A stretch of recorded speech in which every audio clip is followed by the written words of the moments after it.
Hi everyone. So I'm back today. I'm going to show you a technique. It's a jelly printing glazing technique that I discovered in my desperation to be able to reuse my jelly prints all kind of different ways. So I'm going to show you that.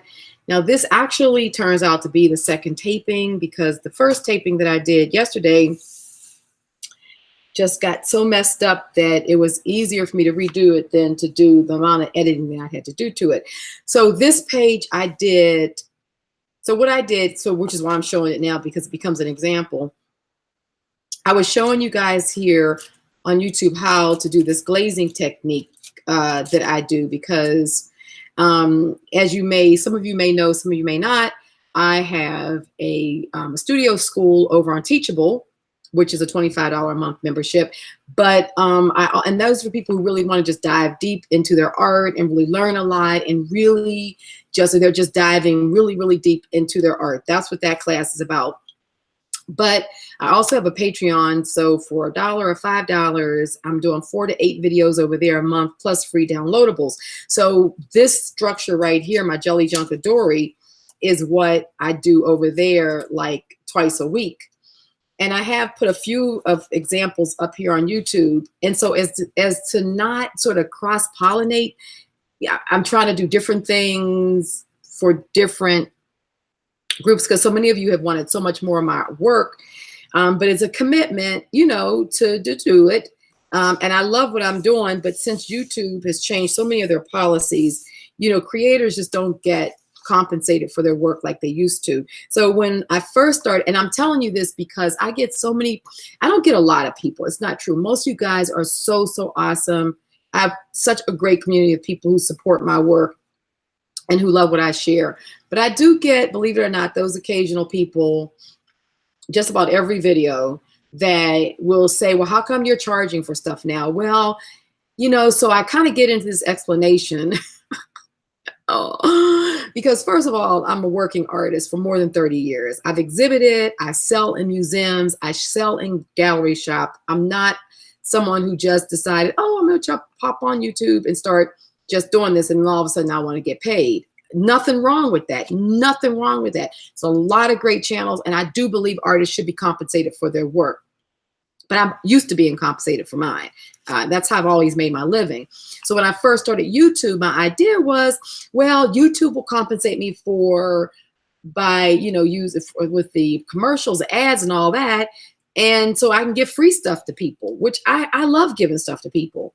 But once YouTube changed that and I was down to, you know, 60,000 views a month and that kind of thing, and I'm getting $18. It's like ridiculous. It's just ridiculous. So I moved to Patreon and I'm building over there, and already really great group of supporters. We're having a lot of fun, and only $1 or $5 a month. You're talking about 12 or what's that, $35 a year, depending on what you want to do. That's really nothing. You know what I mean? To still be able to get a lot of great stuff. I'm saying that so that those of you who do love what I'm doing and don't mind paying $1 or $5 and would love to come over to Patreon, I'll have the link below this video so you know. It's called an FYI. Those of you who don't and seem to have a problem with it and what have you, all I can do is just send just love and blessings and just hope that you understand. But so, okay, guys, that's my little piece. So now I'm saying that, so now I can talk about this page. So this is one of the pages that I did over on Patreon yesterday after I did the glazing video here for you guys. So I was doing a glazing video to show you how I glaze my jelly prints, because I get so many questions about what do I do with my jelly prints, any ideas to do different things with the jelly prints, or suppose I get a jelly print I really, really like, and once I've used it, it's gone. Because you guys know, once you get your jelly printing down, it looks easier than what it is. And then once you figure it out and you get a great print, you know you're not gonna be able to recreate that print. You can get close to it, but you're never gonna get that print again.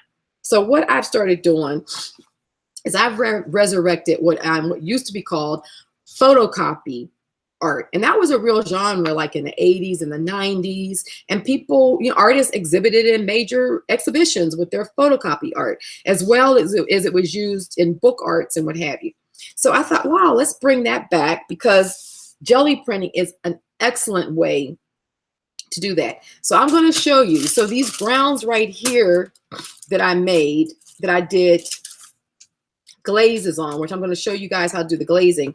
I end up using it in this Gelli JunkAdori, and this became the bottom, you know, layer to start this collage. Now I'm trying to get this close so you guys can see. This is actually a print of this, but glazed, and look how good it looks. Well, you can't see the same thing, but you'll see it here, and you can see there's a little bit of metallic. Can you see the metallic? You can see it's got a bit of a sheen. It's really, really pretty. And then these are reproductions. Like this is, I found an old book that had all about birds, and I love bird eggs. So I made this into a pocket. We made some cards out of, this is some of my work that I've put into a downloadable. And this is from an old Italian letter that I got when I was in Europe, going to the flea markets. This is another tuck card of some of my work, an old letter. One of my jelly prints on the back. These are all prints. This is a pocket. And this is also a photocopy of a jelly print. So basically, this is all photocopy art. All of this is photocopy art. And it came out nice. So one of the things that I do on Patreon is I do monthly downloadables. So like for this month, these will be the downloadables. I mean, they're always there, so you can always go back to them. But these are on Avery labels. I forget the label size. But also, I print them on cardstock. I also print them on just various vintage papers, because like in the case of this, I made a tuck card using a portion of this print. Here it is right here. So that's the same one there, only it was on this paper. And then this is just one of my circles that I did a photocopy of and print on the back. And then just, you know, put a hole in, and of course using this little tie silk. So every month I do like about 5 downloadables, and a lot of times the stuff I'm working with, and just, you know, just fun stuff. So anyway, and then this right here became a tuck pocket, which I took it off the cardstock, but it's similar to this one right here that I did on this paper. So that became a tuck spot. So that's fun. So what we do in this one, so I wanted to show you how the papers, and I'm going to show you how to glaze right now. I use them as a foundation for this spread. But these are a lot of different techniques that I do in the journals. So, and these are all using jelly prints, and just trying to use your jelly prints creatively, along with the photocopier art. So I wanted to show you this because this is the Gelli JunkAdori. I've shown, there's also over here on YouTube, there is me showing you how I made this one. But I decided to put the one up where I used fabric, which is this one right here, where I used a lot of old fabric and made it using the jelly print inside and sewing it. So this one, you guys, if you haven't already seen it, it's already up here on YouTube. Over in Patreon, I show how to make the leather one, but the leather one is made the same as this one, just using leather, basically. So it's just 2 different ways of doing it. But this is my leather one, and I use, it's my notes and everything in the front half of it, and then I use it as an art journal in the back. That way I can carry it with me and, you know, have fun with it. And this is a bookmark that I made out of handmade paper. I make handmade papers. These are all of my own papers. So I was making this bookmark, and I was just doing inspiration for what I may do with this next page. But anyway, so I wanted to show you guys that if you're interested in following along with the Gelli JunkAdoris, you can jump over to Robin McClendon at Patreon and join me over there. But in the meantime, I want to really show you guys this glazing technique. I think you're really going to love it. It's going to be a great way for you to extend your prints. So the first thing you want to do is pick a couple of prints. So today I'm going to show you how. I'm going to show you two different ways using two different size plates, how to glaze this one. And where's the other one? It's underneath here. And we're going to glaze this one. So right now I'm going to show you. This is the original. And this is the jelly print of the original. Really good, right? On the original, you see more texture and stuff like that. You can feel the texture, but the texture really shows up nicely on the reproduction. Now, I do it on onion skin. Onion skin or vellum is the best to do it on because the paper will absorb the ink in such a way that it really gives it a beautiful finish, almost like you could have just printed on it. So the paper quality has everything to do with it too, I must say. Now I source a lot of vintage onion skin because I love onion skin, but you can use vellum. So I'm gonna show you some paper options. This is the original. And now remember, this one I just cleaned my plate. Literally, I was cleaning my plate off. And that's what I came up with.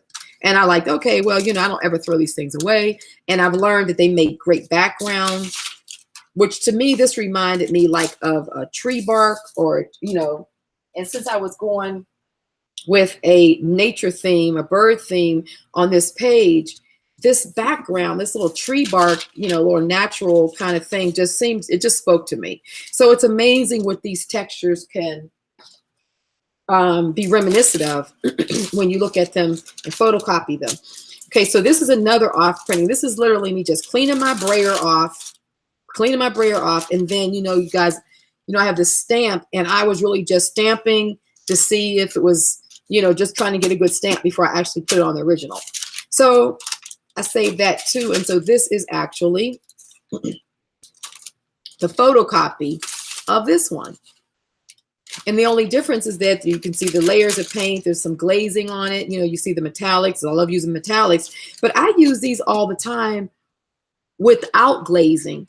But if I do want to make a little bit of metallic sheen or have like a paint finish to it to sort of set, and it also helps to set the ink into this paper, the glazing, because you put an acrylic layer over it. So it's not as likely to mess up with a little bit of water or things like that. Then you can do the glazing technique. So also, before I show you the different papers, you can literally also use, if you can't afford or you can't find the onion skin, because it can be expensive now. I do packs of it over on my site, on my website, robinmcclendon.com.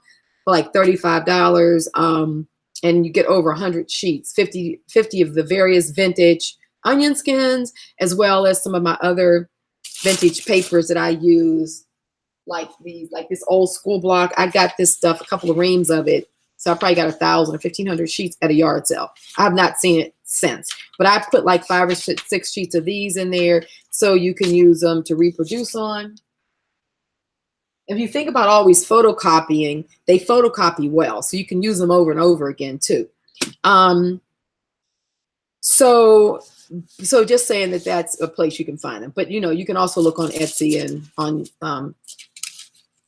eBay, but they've gotten so expensive. So just look around and check the count, because sometimes it'll only be $12, but then you only get 10 sheets, which is ridiculous. But anyway, that's for another time. The other thing that you can use is baking paper. So let's say you don't have any of this in your studio, you can't find it, you don't want to spend money on it, then you can literally go to the dollar store and get parchment paper. Parchment paper, sometimes it's called parchment paper, sometimes it's baking paper. I have one here that I got from the Asian market, and it says baking paper. Same stuff for parchment, same thing. So wherever you're in the world you are, it may be called baking, it may be called parchment. It also can be deli paper. Deli paper also is the same stuff. So for $1, you get a whole roll, 25 feet of it.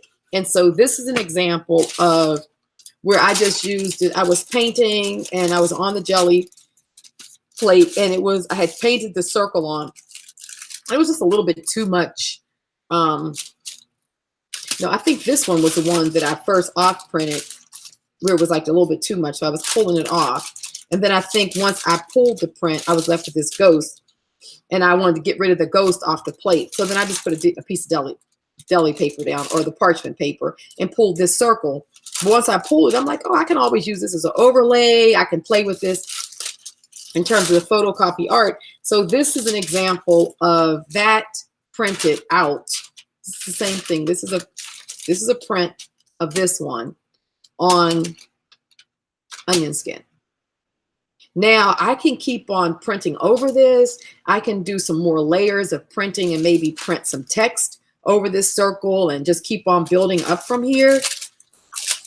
So you can use the deli paper to pull all your prints off your plate and what have you. But when you go to print, I would say still try to print on onion skin or on vellum or on tracing paper, because those you can run through your copier. But you can certainly use the inexpensive paper to pull and make your prints. When you're cleaning your brayer off, don't use copier paper, because when you're done, in the end, there's not much you can do with that stuff.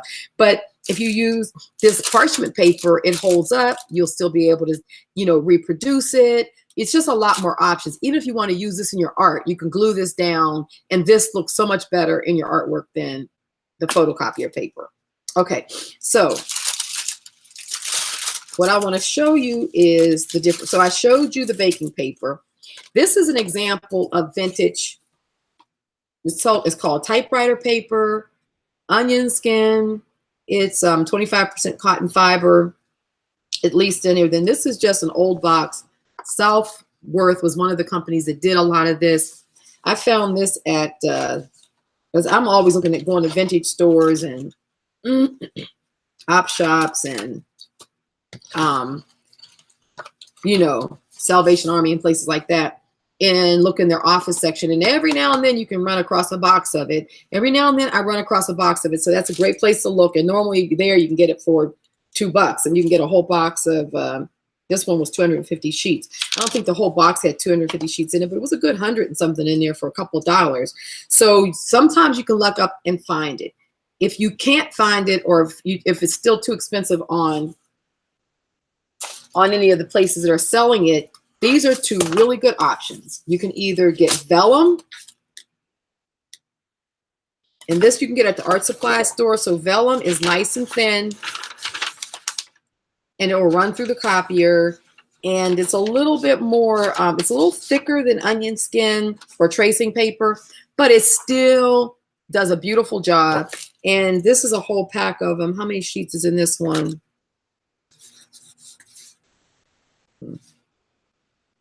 I don't see how many are in here, but probably at least, I'd say 35 to 50 sheets.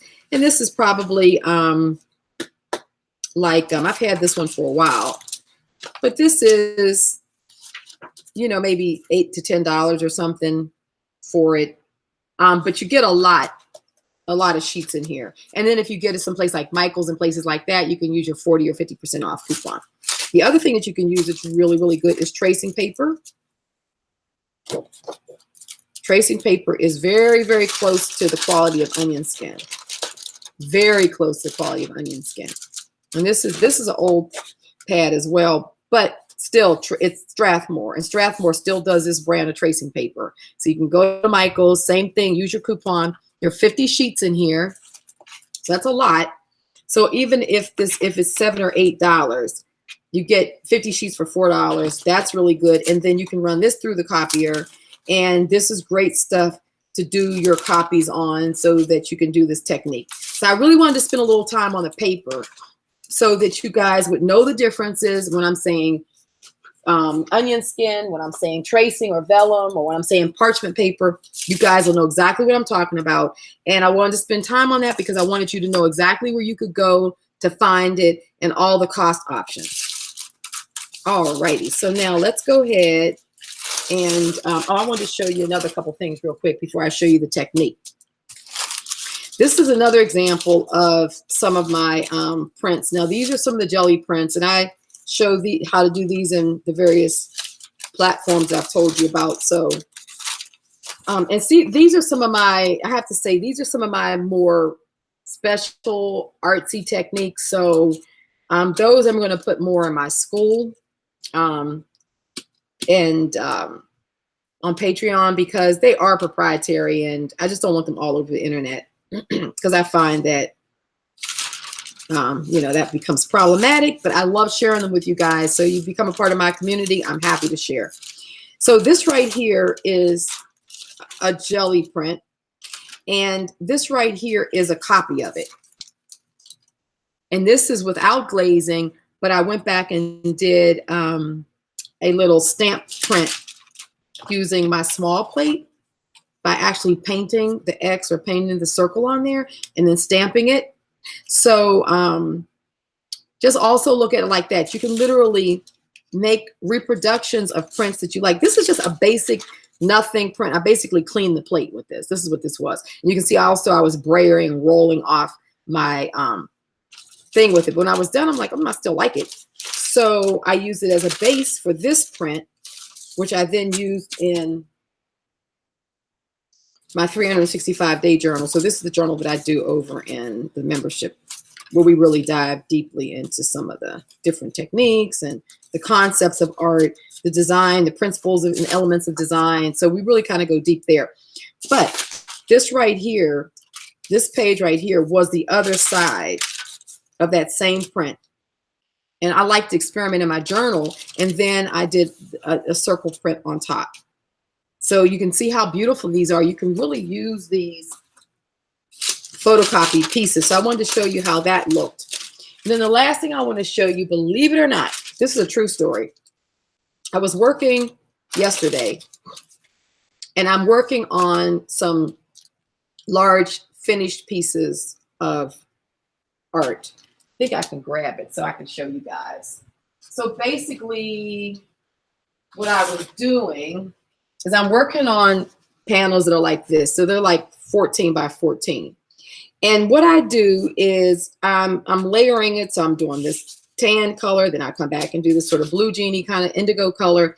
And then I'm putting these patterns down, and then I'm actually laying my circles down. So each of these elements are being done separately. So I'm taking different parts of the plate, like this part of the plate, I just went over and over again as I was making these layers, right? I just went over and over my circles so I could get them roughly the same size. Like this one was smaller, but I wanted the white ones a little bigger. So I was basically going over the same thing and then just laying it down, right, and pulling my prints. Well, I had been doing this over and over because I did two things of this.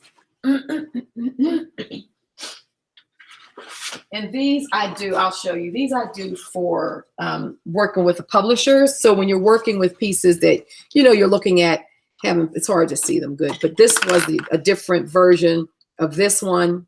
So, and I do work and have my art published, et cetera, et cetera.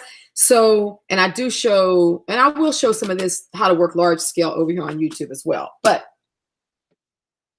when I was done, my jelly plate looked like this. And I was like, oh my goodness, this is nice. But it had been so many layers dried. I knew that I wasn't going to be able to pull it up. There was no way I was going to get this print, but it's just laying right on my jelly plate, right? So I was working in the studio with my my girlfriend, who's also a fellow artist, and she works a lot with her art being published and stuff. So we play off of each other and sort of support each other in our projects. So she was over in the studio with me yesterday. And so she said, well, let's just take a picture of it. I have to show you, this is a true story. She said, let's just take a picture of it. So that's what she did. So we were taking, see on my phone, literally, this is some of the pieces I was working on. So we literally took a picture of it, which is this one right here is what I printed out. We took a picture of it. I took this, sent this, you know, enlarge it. I sent it to my printer, my copier, my photocopier here in my studio. And I printed it on onion skin. And look at that. Like the whole print came out just as if I had actually pulled this jelly. But I didn't pull it. There's no way I can pull it because it won't come off that plate. I'm going to have to clean the plate, you know, because it's not going to come off. So I wanted to show this to you guys because I think it's such a cool thing. Like if you're looking at your jelly plate and you finish with something on there that you're like, wow, I really like that, and you just know you're not going to be able to pull it, just take a photocopy of it, take a picture of it, a photo of it, and then send it to a printer, even if you have to send it to Kinko's and place like that, and just have them print it out. And look, yay. So I wanted to show you guys that because I thought that was so neat. Like that was a new one for me, and I will be doing that because I always have a lot of things on my plate that, my coffee. Okay, so let's get to this glazing. But I wanted to show you guys all of that. I wanted to show you how I use things. I wanted to make sure I was really clear about the papers because I know you guys always have those questions for me, and I appreciate them. And it tells me that I have to sometimes be more clear with what I'm showing you. Okay, so the first one we're going to do is a full page glazing. So one of the ways that I glaze is I literally will just roll a very, very thin layer on the entire plate, and then just pull one layer, and that way it glazes the entire page, which is a nice way of doing it. I'm gonna show you the glazes that the paints that I love to use, and I find they work well. And once you get the idea of the type of paint you're looking for, then of course there's all colors and you can play around with things. So one of the first ones is this DIY shop, which Michael's carries. I know for sure. I think Joann's does too. I got this on sale at our Tuesday mornings. But it's a gold. And what you want is you want it to be like one of those thin pigmented. So craft paints work really well because these paints are what, $1 or $2 a bottle, but they're pigmented, but they're thin pigment. So it's not a whole lot of layers of color. Like I couldn't even begin to use the Golden's bronze iridescent. It's just too thick and it would just cover the print. So you don't want to use these because these are highly pigmented. I mean, this little bottle is like $9 versus this one was $1.49. So you know you're getting a lot more pigment in here. And I use these a lot on my other work, but not for this process. So look for the craft paints. Look for the really thin pigment. So this one is a good one. Let's see. This one in the Martha Stewart, this is a rose chrome. I love it. Beautiful, beautiful pigmenting. This color shift is really yummy. It makes a bronzy brown gold type of color. This is Black Flash. It's the color shift by Folk Art. Black Flash is the color. Another one of my favorites by Folk Art is this metallic. It's ice blue. So, and then a little bonus one I'm going to show you this a lot of fun is this Martha Stewart. It's coarse glitter. And I'm going to show you how I use this. A lot of fun. Okay, so we'll get to doing these. So the first one I like to do, I'm just going to use this DIY shop just to do a nice glaze on my page. And like I said, these are some of the ones I love. I use some other ones, but these are very, I wanted to demonstrate with these because you'll love these. And but you know, there are tons of ones out there. You just have to look for the craft ones, and you have to look for ones that are, I'm gonna make sure I'm still taping. Everything looks like it's good. That will just make these thin layers. And see, I'm putting a very thin layer on. It's to the point that I'm actually now pulling some of the paint off. Okay, so let me just lay this down.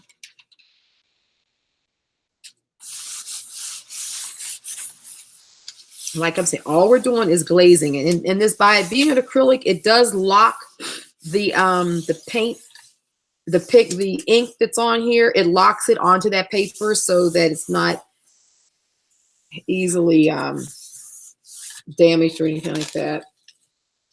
Hey, here we are. Look at that. Wow. That looks good. See? See, it has that nice, can you see the sheen on there?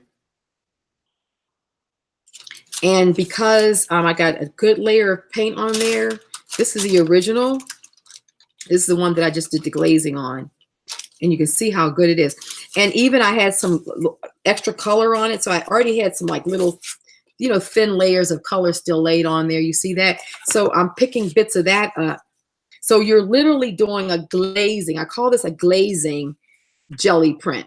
So you're still getting a print, but it's just so easy because you're just reusing something you would have thrown away, and you get a little fine layer of color on there, and you've really just turned this photocopy into a print. And because you're doing it on this onion skin or the tracing paper like we talked about, it's going to be so beautiful. And then now you can reuse it. So this is the one that I reused in the journal that I showed you, my Gelli JunkAdori, and I used it as a base print to build from.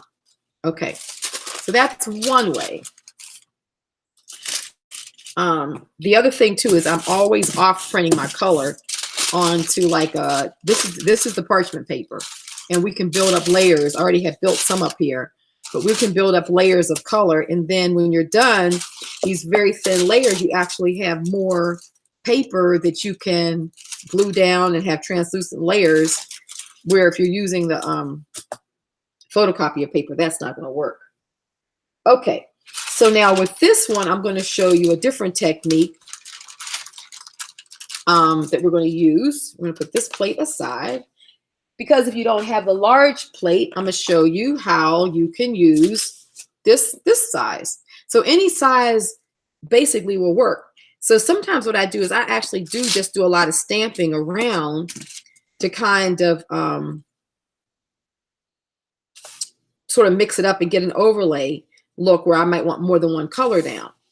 Okay, so let's start off by using this.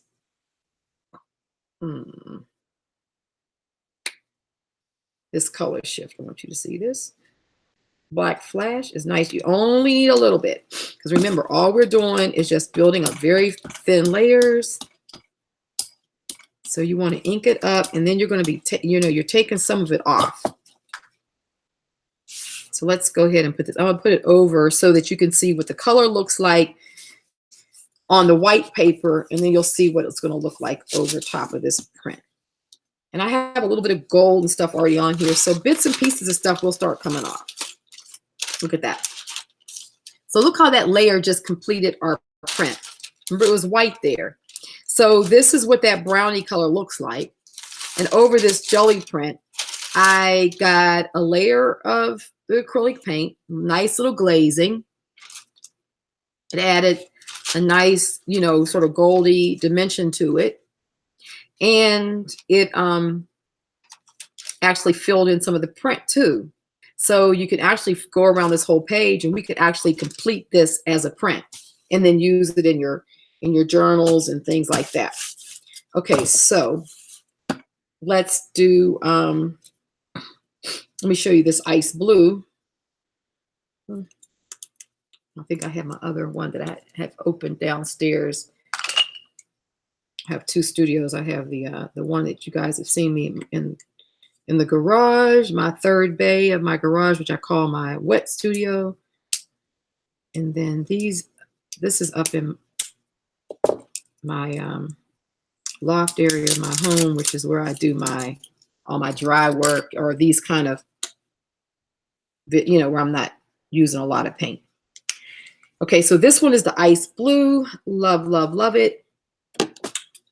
So here again, we just want a thin layer, just a Okay,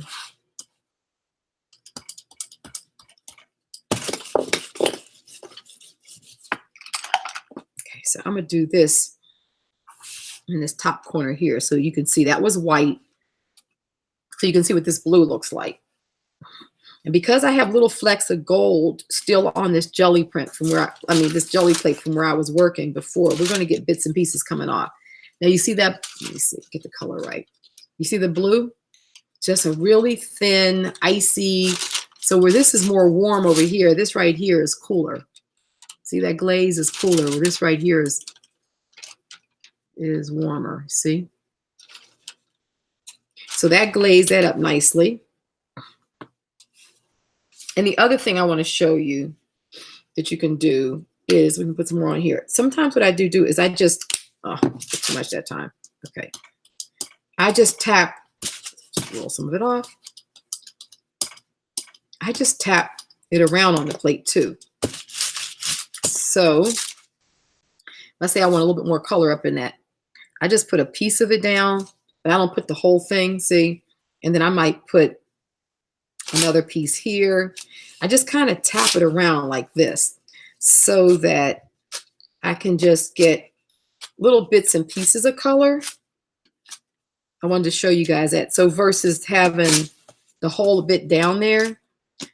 And then when you're using this small plate, if you don't want it to look like a square, you want it to look like it could be, you know, more of a jelly print. Or if you want to make your, you know, your big plate do more for you, then don't just put the whole thing down like that. Use it like a stamp and just stamp off different pieces of it. So I wanted to show you guys that because I do that a lot too. See where I'm cleaning this off over here? Getting quite a layer of color built up on this little parchment paper. Okay, so we did the gold. Okay, let's do the gold on this one. We did the blue on this one. We did the bronze, the black flash. Let's do some gold.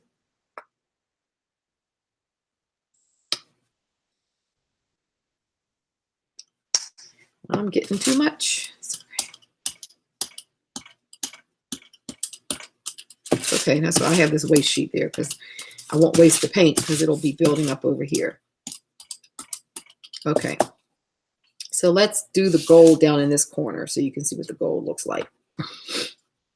Because, you know, the white is going around these edges, so you can sort of see the difference in what the colors are doing on the white versus the print. Okay, see that? So we got that goldy color now. We're getting a little bit of this extra color that's coming off. That's why I don't really clean my plates really good. I don't mind leaving like a little bit of layers. If you have really thick layers, it's good to get that off. You don't want to leave that on for too long. But these thin layers, when they build up, don't clean your plate in between. At least that's my style. You guys know that. Because you're going to get all these little flecks are going to keep on coming off. And it just really adds and builds to the print. So that's the gold. And then the last color is the rose chrome. This is just gorgeous too.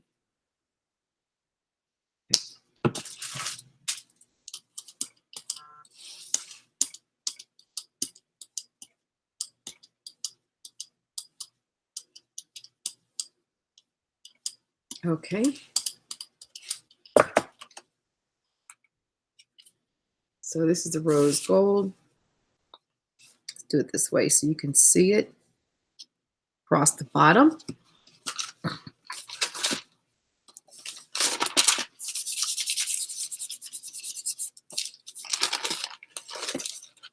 Okay, there we are. Look at that. See how pretty that is? Just gorgeous. It just really fills the print in. So now what we'll do is I'm just going to take a layer of this, and literally I can just go around and stamp and just fill in different parts of this plate, of this print. I'm gonna come back with more of this brown. I mean, this it's like a brown, but it's called black flash. And I'm gonna get a layer of this going. So I love this stuff. And just remember, we're going to just use it like just want to use it as like it's a just a rubber stamp.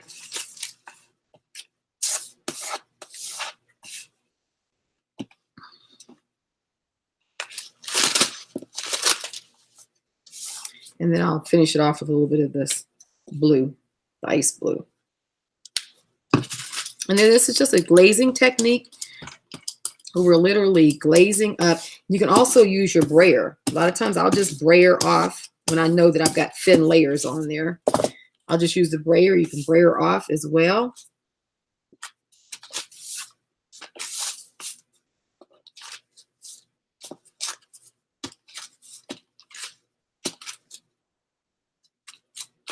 Okay. And basically what I've done is I filled up this whole plate, this whole print with paint. And in this case, I was just showing you all, you know, You can, I mean, you know, if I were working with this, I probably wouldn't use all 4 of them like that, but I just thought I wanted to show you as an example so you could see on one piece of paper what they all look like. But oftentimes I do use a couple colors together, and but it just does such a beautiful thing with the paper.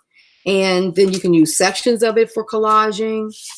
But this glazing is wonderful. It just takes a gel, and you can still see the pattern in there. You know, you still see all your texture, your pattern, and everything. It just puts a layer of color over your print so that it's still like it looks like a jelly print. Still has that monoprinting quality to it. And you can see how it's picked up the metallic because you're getting the glaze from the light, the glare. So one last thing I want to show you guys is this coarse glitter. Now, I'm not really big on a whole lot of glitter and all that kind of stuff, but I do love metallics.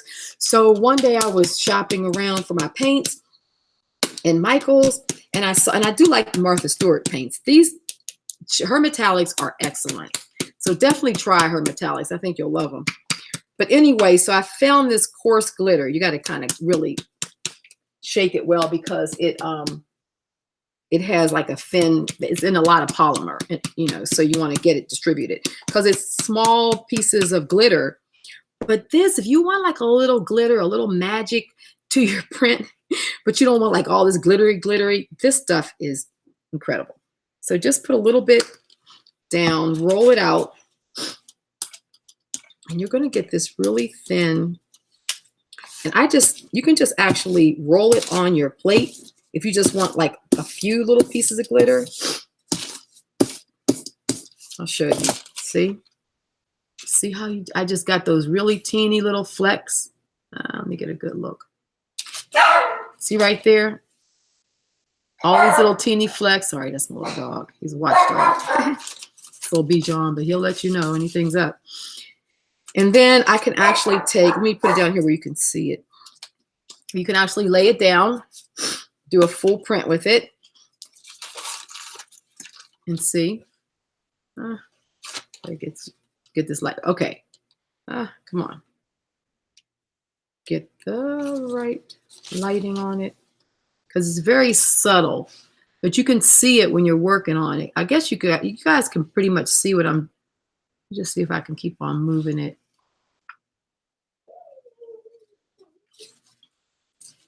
We're going to get it. A little patience, right? I want you to, you can see these little teeny glitter pieces. Let's see. They're right in here. You can see them. They're real. See, they're very fine. See, they're very fine, but they're really nice. They're so elegant. You see them better if it wasn't for this light. I'm trying to see. Because the glare from my softbox. Oh, right there. You can see them right there. The glare from my softbox is really making them reflect. See that? That whole section right across the bottom. Look at that. So this stuff is nice. So I do love it, and I have used it in some of my prints where I just want like a little area of that little glitter going on. If that's your thing, try this. You're going to love it. All righty. So there's our glazing techniques. So this is the original. This is the copy. And this is the original. And this is our copy with the glazing over it. So go have fun with your all your little bits and bobs of you know, little throwaway pieces that you don't. And actually, even if you have photocopy paper that you were using to clean off and you have some neat prints on it, that's a great way to transfer them onto better paper so you can work with those same images. Because a lot of times when you would think we're pulling a ghost, sometimes the best prints come off on those daggone photocopy papers. It's so annoying. That's why I stopped using them, because I'll get good prints and then I don't like the paper they're on. But if you have a ton of those, like I still do, then photocopy them onto the onion skin or onto the tracing paper, and then you can use them. You'll love them so much. All right, guys. Thanks for hanging out with me today. And I have more things coming this month, things I'm showing you guys here on YouTube. And if you want to hang out with me weekly, then, you know, pop over to Patreon or my Teachable, either one, and check it out. It may be something you want to do. Alrighty. Take care, guys. Happy art making. All right. Till later. Bye-bye.